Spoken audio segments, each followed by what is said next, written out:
Kārtībnieks sauc palīga suitens.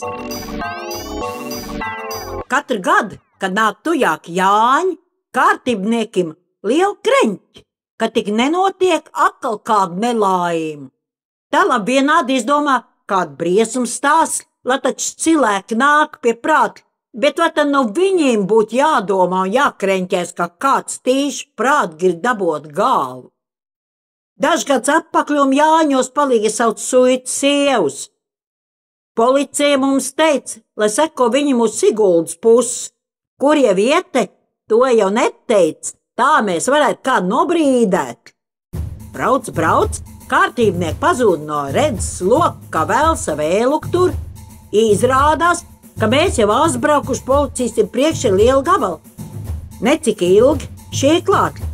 Liek mums stāvēt tās krūmim, lai neredz, bet paši ar tiem vērķim uz ceļu vaktē.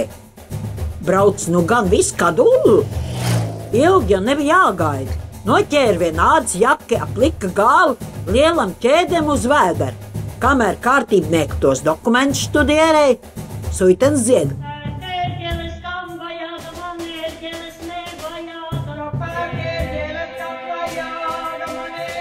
Bet šis no dusmas zils griež zobs. Labi, ka mēs nedabūjam vēl pa brillēm. Tā jau teica, ka tos Jāņus, paldies Dievam, liels nelaimes nav notikušas. Laikam jau bail no tam suitēm ir.